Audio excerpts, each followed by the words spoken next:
Voilà, donc nous voici dans cette webconférence dédiée aux évolutions du classeur Arcane et des tableaux de contrôle pour les ENC, MCO, SSR et HAD portant sur les données 2019.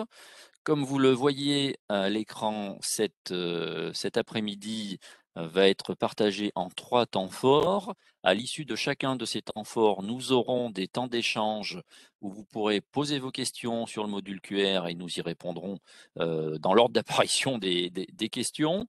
Donc un premier temps sera calé sur les évolutions du classeur Arcane. Un deuxième thème que nous aborderons seront les nouveautés des tableaux de contrôle pour le NCMCO, SSR et pour HAD. Et enfin, le dernier temps concerne les spécificités dédiées liées au classeur fusionné et donc potentiellement n'intéressera que les établissements qui sont éligibles à ce dispositif. Nous aurons l'occasion d'en reparler. Donc, comme je le précise, le webinaire est bien évidemment enregistré. Le support et les vidéos seront mis en ligne dans les prochains jours sur les pages internet dédiées aux ENC. Alors bonjour à tous, donc on va rentrer un peu dans le vif du sujet et on va aborder dans un premier temps donc les évolutions du classeur Arcane. Alors petit rappel dans un premier temps pour commencer, le logiciel Arcane, donc à partir de cette année, donc du recueil des données 2021, le logiciel Arcane devient un logiciel unique. Qui ça va concerner? En fait, ça va concerner les établissements qui font le RTC et le NC, qui avaient avant 2 logiciels Arcane séparés. Cette année, on vous permet alors on a fusionné le logiciel Arcane, donc on a un seul logiciel Arcane et on vous permet de faire la réalisation de ce qu'on appelle un classeur fusionné.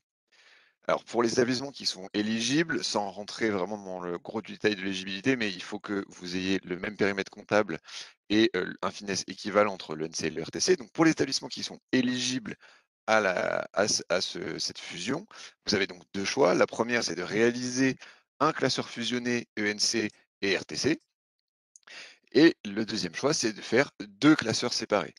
Il va de soi que si vous faites 2 classeurs séparés, ça sera fait toujours dans le même logiciel, unique. Mais vous avez quand même le choix de faire 2 classeurs séparés. En termes de traitement et de calendrier, il y a des petits changements, en fonction de votre choix. Donc si vous choisissez de faire un classeur fusionné. En ce qui concerne le calendrier ENC, c'est le calendrier que vous connaissez de façon générale, ça ne change pas.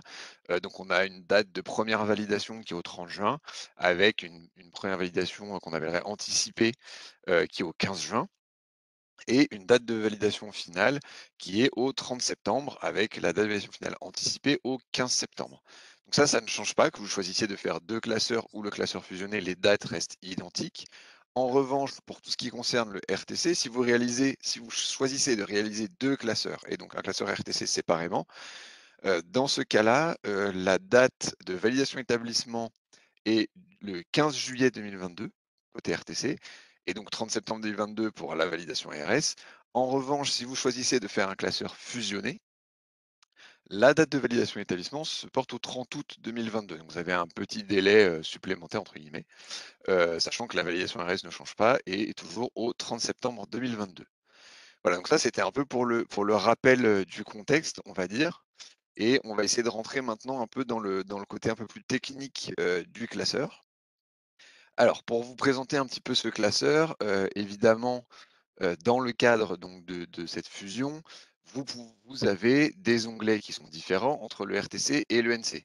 En fonction du choix que vous faites, donc à savoir si vous réalisez uniquement le NC d'un côté ou une fusion, des 2 recueils, vous avez des onglets qui vont s'afficher et qui s'afficheront dépendamment du type de classeur choisi. Donc typiquement, ce que vous voyez ici dans la colonne ENC, tous les lignes sur lesquelles il y a une croix signifie que l'onglet qui est en face est un onglet qui est spécifique à l'ENC. Dans le cadre d'un classeur ENC, vous n'aurez que les onglets spécifiques à l'ENC qui s'afficheront dans votre classeur. Si vous choisissez de faire un classeur fusionné, vous aurez la fusion, enfin vous aurez tous les onglets qui s'afficheront. Pour information, tous les onglets en vert ici sont des onglets communs entre le RTC et l'ENC et on a fusionné ces onglets, ce qui fait que même dans le cadre d'un classeur fusionné, vous n'aurez qu'une seule fois cet onglet. Vous n'aurez qu'une seule fois l'onglet évolution, qu'une seule fois l'onglet ident, etc. Plus toujours en termes de généralité, sur l'affichage des colonnes et l'ordre des colonnes, dans le classeur, on a harmonisé cet ordre, entre, les 2 classes les 2 recueils. Donc dans un classeur ENC comme dans un classeur fusionné, les sections des fonctions support, elles s'affichent désormais en premier. Elles sont suivies ensuite des SAMT, puis des sections par champ, ce qui change, de l'année précédente où on avait, les sacs MCO en premier et puis, leur déclinaison, les SAMT et les sections support ensuite. Il y a également eu un changement en ce qui concerne les sessions SMUR et Comet, qui étaient, précédemment groupées avec les SAMT et qui sont maintenant des MIG et donc qui sont groupées avec les MIG. Il y a également certaines sections qui changent de typage, donc les SAMT, elles sont découpées entre ce qu'on appelle SAMT int et SAMT ST. En fait, ça découpe en fonction de, du type de SAMT, donc int pour interne et ST pour la sous-traitance. Les SAMT SMUR, comme je le disais, devient MIG MCO SMUR, parce que c'est rattaché à une MIG. Tout ce qui s'appelle SAMT hors ENC, alors là, c'est vraiment uniquement un changement de libellé, si je puis dire, parce que ça s'appelle SAMT HENC, là où avant ça s'appelait SAMT hors ENC. La SAMT Comet, c'est un peu la même chose que le SMUR, c'est dans les MIG, donc elle devient MIG SSR V02.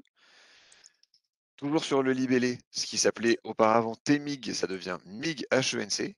Et enfin, en ce qui concerne les sections, les activités hors études, là où avant tout était groupé dans une seule section qui s'appelait 934-935 AA, ça a été remplacé et on a des sections détaillées qui s'appellent actes H études. Petite information également, les SAMT qui seront paramétrés en non active dans l'export pour Aramis ne sont pas affichés dans le classeur, dans le cadre d'un classeur ENC. SAMT, ça comprend les SAMT int, les SAMT ST, donc interne et sous-traitance. Ça comprend également les SAMT dialyse, radiothérapie et urgence. Voilà, donc là, on a fait un petit tour d'horizon sur les généralités du classeur. On va essayer de maintenant de rentrer un peu plus en profondeur dans chaque onglet et qu'est-ce qui a changé dans chaque onglet. Donc on va les balayer, dans l'ordre, entre guillemets «classique», du classeur, donc de la première phase à la dernière, en gros. Et donc on commence avec l'onglet ident, donc qui ne change pas énormément. Il y a un changement de visuel, mais en termes de philosophie, vous retrouvez les mêmes informations. Vous avez le numéro FINES, votre raison sociale, les activités que vous exercez, l'ENC sur laquelle, vous faites votre recueil, et cetera. Un changement notable, c'est qu'on a ajouté une cellule, donc qui est en haut d'onglet, et qui renseigne sur le type de classeur utilisé. Donc vous voyez dans cet exemple précis, là on est dans le cadre d'un établissement qui réaliserait, le classeur fusionné et donc qui remonterait ces 2 études, le RTC et l'ENC, dans le même classeur. Évidemment, si vous choisissez de remplir le classeur ENC à part ou tout simplement si vous n'êtes pas éligible au classeur fusionné, vous aurez en face de type de classeur, vous aurez le mot ENC qui sera affiché. Voilà, donc pour l'onglet ident, pas beaucoup de modifications. Donc voilà, c'est la seule chose, notable. En ce qui concerne l'onglet 1DA, donc on a fait quelques petites précisions sur le périmètre des consultations. Donc on note que les consultations concernent uniquement les consultations externes et on a mis en place un recueil exploratoire sur les typologies de consultations. Donc vous retrouvez le nombre de téléconsultations médicales, le nombre de télésoins, consultations simples et professionnelles, etc. Et toute une branche qui est réservée au nombre d'actes techniques qui sont réalisés au cours des consultations. Il faut garder en tête que ce recueil, il est facultatif, et que l'objectif est d'enrichir le référentiel de coûts. Donc si vous pouvez le remplir, on vous engage évidemment à remplir ce recueil-là. Si vous ne pouvez pas, gardez en tête que c'est facultatif, donc ça ne pose pas de problème.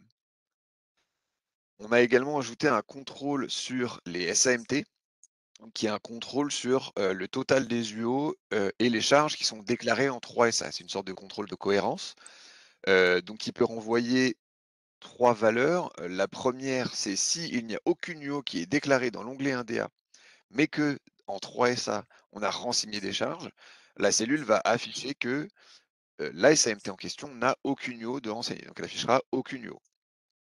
Si, de la même façon, il n'y a aucune UO qui est déclarée et que dans 3SA, il n'y a pas de charge non plus, la cellule renseigne le fait que la section est sans UO, mais qu'elle est également sans charge. Et dans tous les cas contraires, la cellule affiche OK.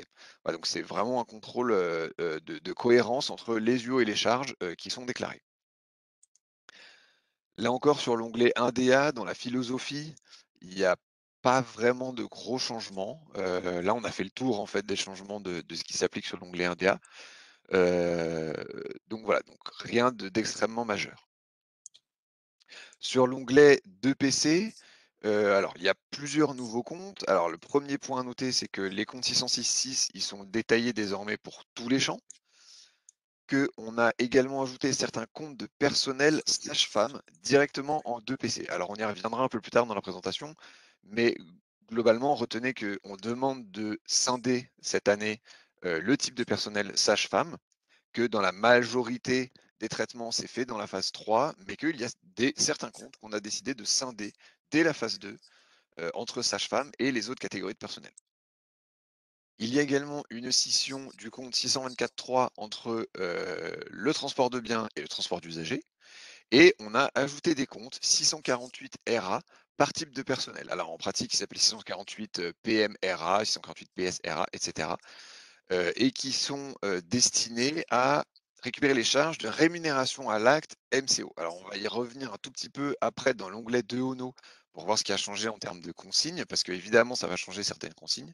Mais pour l'instant, voilà, juste noter qu'on a ces comptes-là qui ont été ajoutés dans l'onglet de PC. Par ailleurs, donc vous connaissez un petit peu le fonctionnement du classeur. Donc pour tous vos comptes en 2PC, on leur affecte des comptes de regroupement, en 3SA. Et on l'a fait donc pour les comptes de personnel extérieur, on les a regroupés dans les comptes analytiques, donc ça s'appelle PA_ext, PS_ext et PM_ext, donc ext pour extérieur.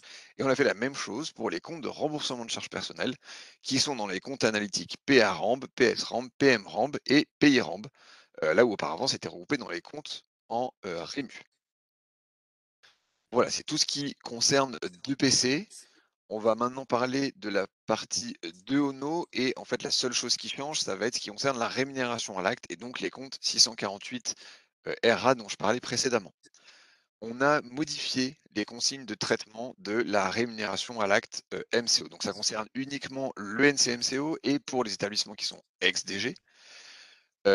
Désormais, ce qu'on vous demande, c'est de saisir les montants de rémunération à l'acte MCO dans les comptes dédiés en 2PC.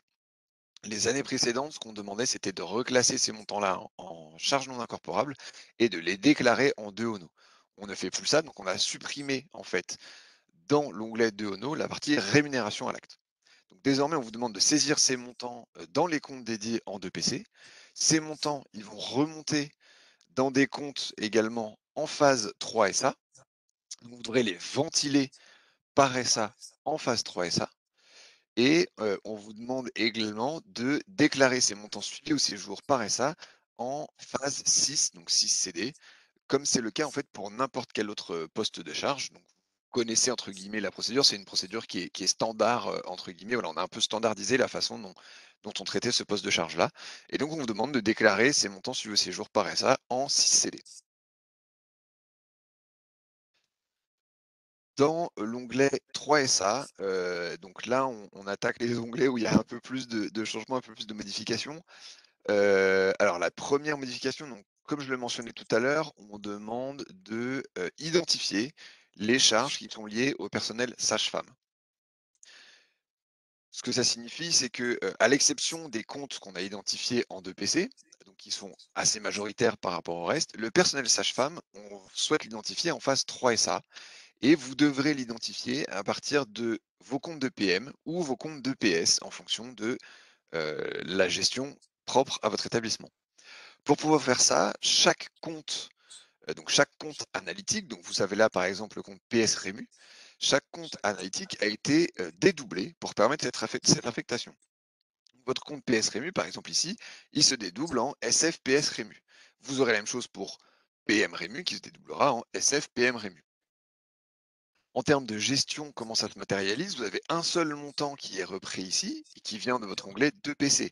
Donc, typiquement, tous vos comptes de regroupement, tous les comptes qui regroupaient sur le compte PS Rému en 2PC, vous avez le montant qui est ressorti ici. Donc, admettons dans cet exemple-là 235 000 euros. Vous avez affecté 200 000 euros sur votre personnel soignant sur la SAC gynéco-obstétrique et vous avez affecté 34 000 euros sur vos sages-femmes de cette SAC gynécologie obstétrique. La somme est que vous avez 234 000 euros, là où vous aviez 235 dans votre onglet 2 de PC. Et donc, on retrouve bien l'écart de 1 000 euros qu'il faut ventiler, puisqu'il y a donc un écart entre votre phase 2 et ce qui est ventilé en phase 3.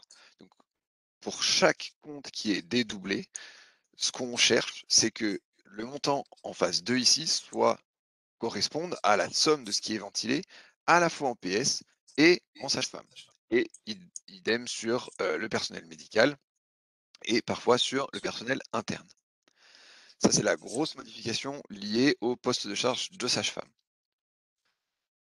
On a également une nouvelle distinction qui est liée au poste de charge de consommables médicaux. Pourquoi cette distinction? Elle est liée au fait qu'il y a une différence de charte qualité entre le NCMCO et le NCSSR et HAD. Dans le cadre de l'ENCMCO, les charges de consommables médicaux qui sont suivies dans le cadre de la charte qualité, elles se limitent au regroupement de comptes, donc 622.21, 622.22, etc., qui s'affichent sur votre écran. Là où en SSR et en HAD, tous les comptes de consommables médicaux sont concernés. Alors pour ça, on a été obligé du coup de créer deux postes de charge différents. Le premier qui s'appelle CM_CQ, donc qui est le poste de charge qui rassemble les comptes de consommables médicaux suivis dans la charte qualité, et un autre poste de charge qui s'appelle CM_CQS et qui existe uniquement en MCO et qui vise à rassembler les charges des comptes de consommables médicaux dont le suivi n'est pas attendu dans la charte qualité.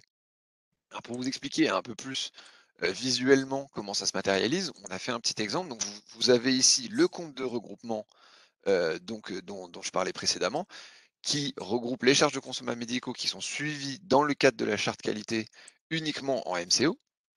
Et donc vous avez ce poste de charge CMCQ ici qui existe pour MCO. Il existe évidemment pour les autres sections, puisque les autres sections ne font pas de distinction.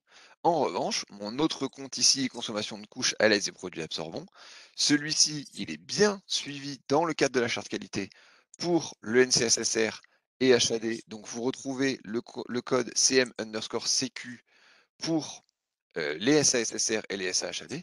En revanche, comme il n'est pas attendu, enfin, on ne regarde pas dans le cadre de la charte qualité ce compte-là au titre de l'ENCMCO, vous avez bien le code CM_CQS sur les SAMCO, sur les SAMT, puisque les SAMT peuvent travailler à la fois pour le NCMCO et pour les autres ENC, et sur vos MIG MCO SMUR, donc qui sont MCO.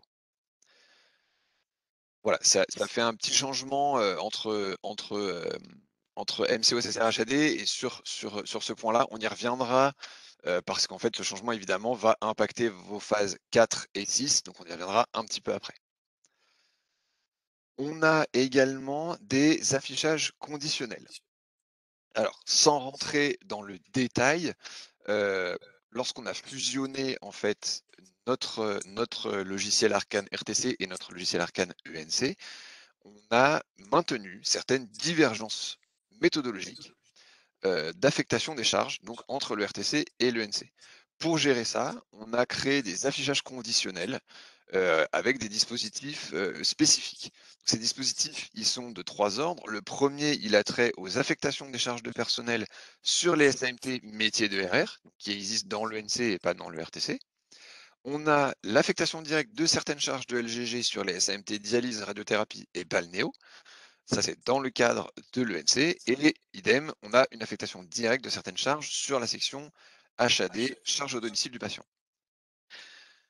Je reviens un petit peu sur ce que disait Olivier tout à l'heure. L'objectif ici, c'est pas d'entrer dans les spécificités de ces dispositifs, c'est pas de vous montrer les spécificités d'un classeur fusionné.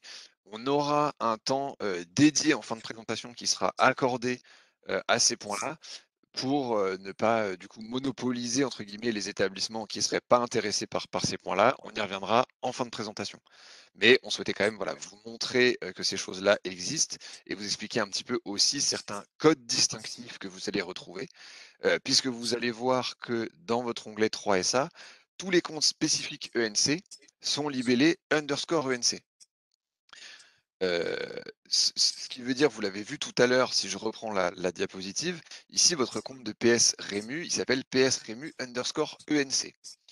Si vous faites un classeur ENC uniquement, vous aurez totalement cet affichage-là. Il faut juste savoir, entre guillemets, que ce compte-là s'affiche en bleu et avec le underscore ENC parce que dans le cadre de la fusion, il représente un dispositif spécifique. En revanche, dans le cadre d'un traitement d'un classeur ENC uniquement, ça ne change rien pour vous si ce n'est ce libellé spécifique. Et donc chaque spécificité, chaque dispositif entre guillemets est représenté par un code couleur. Donc tout ce qui est en vert et ce qui s'appelle underscore ENC correspond à l'affectation directe des charges de l'UGG sur les SMT dialyse, radiothérapie et balnéo. Tout ce qui est en gris correspond à l'affectation des charges sur la section HAD-CDP et tout ce qui est en bleu, les charges de personnel, ce qui explique pourquoi vous aviez ça sur le compte de regroupement PS Rému. Voilà, on a fait le tour de tout ce qui changeait dans l'onglet 3SA. Encore une fois, on rappelle, pour tout ce qui est de la fusion, on y reviendra en fin de présentation. Sur l'onglet ETPR, les changements découlent un petit peu de tout ce qu'on a pu voir précédemment, donc notamment cette scission qu'on demande entre les sages-femmes et les autres types de personnel. Donc on a créé dans l'onglet ETPR un nouvel encart. Ce nouvel encart, il est exactement sur le même modèle que ce que vous connaissiez sur les personnels médicaux. Donc les ETPR internes et salariés, ils sont séparés. Et de la même façon, dans les tableaux de contrôle 1.6, on a créé des nouveaux sous-tableaux, entre guillemets, qui ont été mis en place du coup, pour prendre en compte l'ajout des sages-femmes et des coûts moyens de personnel sages-femmes. Toujours dans l'onglet ETPR, en ce qui concerne les personnels autres, on a harmonisé les catégories de personnel autres. Donc on a créé des nouvelles catégories et le but était d'avoir un calage de ces personnels sur la SAE.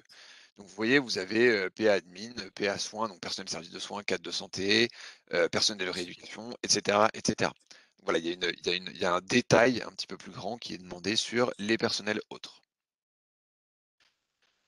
C'est tout ce qu'on avait à vous mentionner pour l'onglet ETPR. Petite parenthèse, l'onglet ETPR, comme vous l'aurez remarqué, il a changé entre guillemets de place, là où avant il était vraiment intégré à la phase 1. Cet onglet ETPR a été décalé, maintenant il est juste après la phase 3S. En phase 4 produits, ça découle là encore de ce qu'on a vu précédemment. Donc les postes de charge sage-femme, eh bien, ils ont été ajoutés dans la phase 4 produits.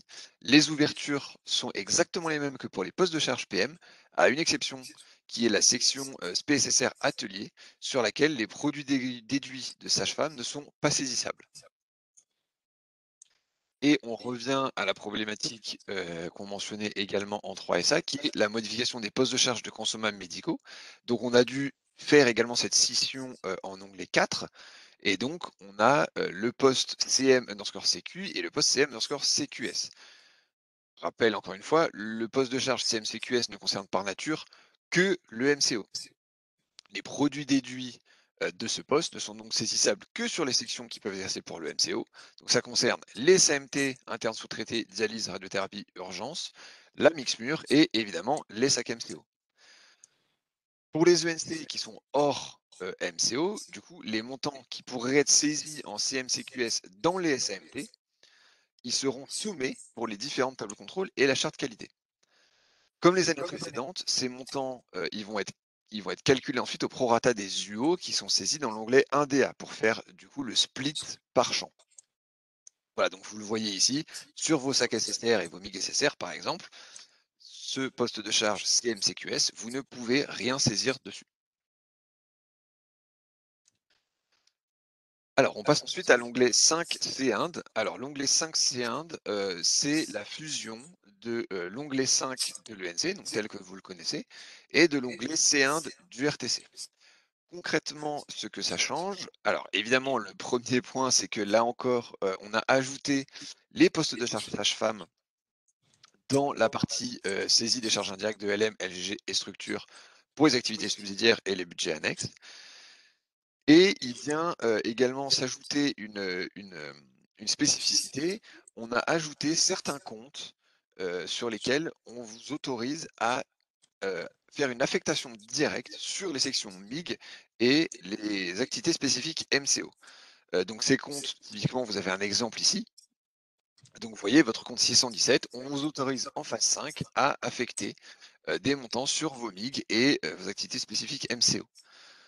On note également que du coup, le poste de charge autres dépenses ici, nécessairement, il doit être hors compte détaillé. Ces comptes-là qui auraient été avant dans le poste de charge autres dépenses doivent sortir du coup de ce poste autres dépenses. On a également ajouté les SA hors études, donc que nous, on a libellé acte 001 à acte 005.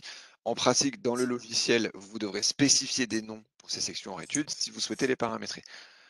Quoi qu'il en soit, retenez qu'elles sont ajoutées dans l'onglet 5C1 et que là encore, vous pouvez affecter des montants sur ces sections. Enfin, le dernier point, on a ajouté, suite à la fusion des deux méthodologies, donc la méthodologie RTC et ENC, on a ajouté une nouvelle ligne qui s'appelle total des charges indirectes. Cette ligne, elle est affichée quel que soit le type de classeur que vous réalisiez, donc que vous fassiez un classeur ENC ou fusionné, vous aurez cette ligne qui sera affichée. Ce montant, il n'est jamais repris dans les TDC, ni dans l'étude ENC. En pratique, il ne sert que pour le RTC. On a malgré tout fait le choix de l'afficher dans le classeur ENC à titre purement indicatif. Et donc, cette ligne, elle reprend juste la somme de l'ensemble des charges indirectes qui ont été renseignées précédemment dans chacun des postes de charge. Voilà pour l'onglet 5C Inde. En ce qui concerne l'onglet 6CD, eh bien c'est pareil, même déclinaison sur cette problématique entre guillemets de poste de charge de consommables médicaux. Fonctionnement identique à la phase 4 produit. Vous avez des charges de CM, CQS qui ne sont saisissables que sur les sections qui peuvent exercer pour le NCMCO. Donc là encore, on a repris l'exemple ici, vous le voyez pour votre section, donc HAD, CDP par exemple, et vos sacs SSR, vous ne pouvez pas saisir de montant dessus. On a toutefois maintenu la différence entre les consommables médicaux hors traceurs et les consommables traceurs. Donc qui se retrouvent ici dans le poste de charge CM underscore CQ et CMT underscore CQ, pardon, et vous avez CM CQS ici, ce nouveau poste de charge donc qu'on a évoqué déjà plusieurs fois. Sur la phase 7, il n'y a pas énormément de modifications, en tout cas dans l'esprit et dans la façon de le remplir, il y a très peu de modifications. Là encore, l'ordre des colonnes a été modifié pour harmoniser avec les autres onglets. Et il y a la modification des natures de clés de ventilation de pharmacie.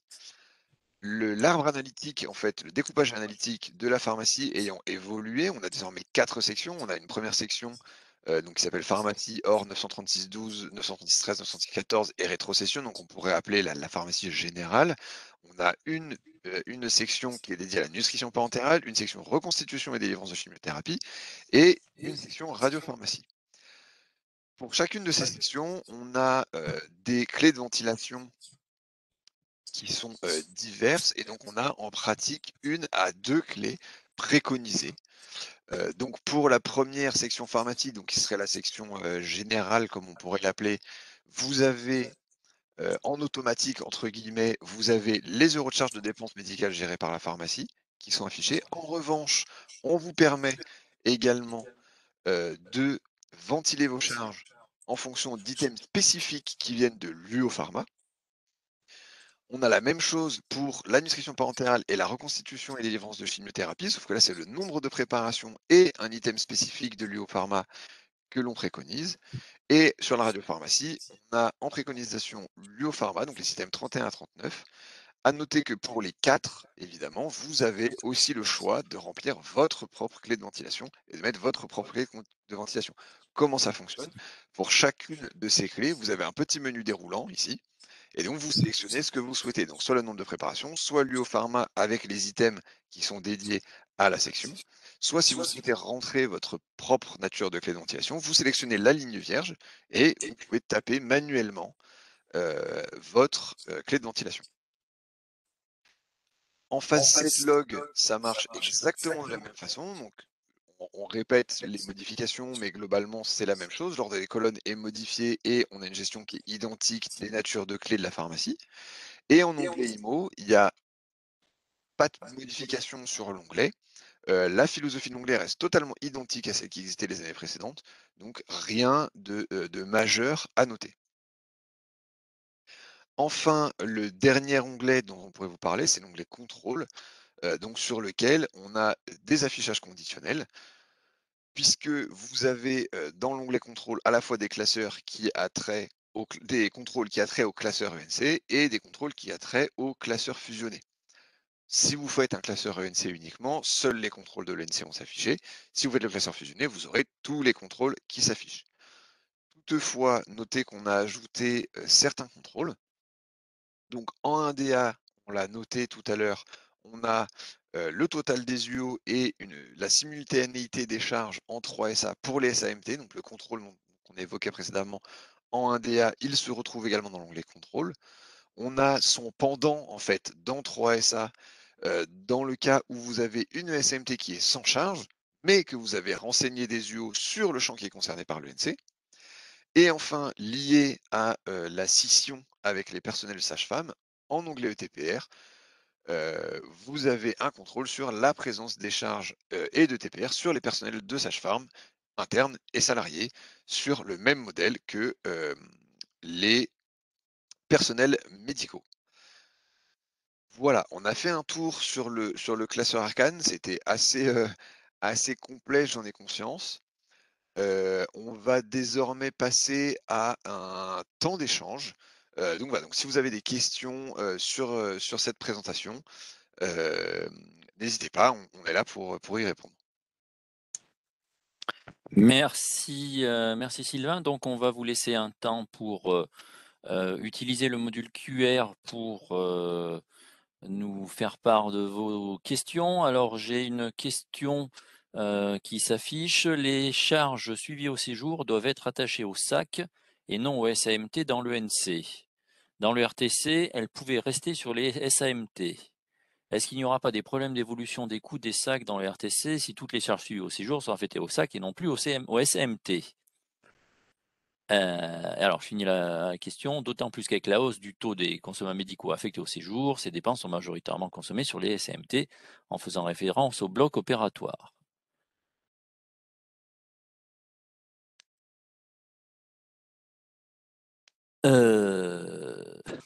Bonne question.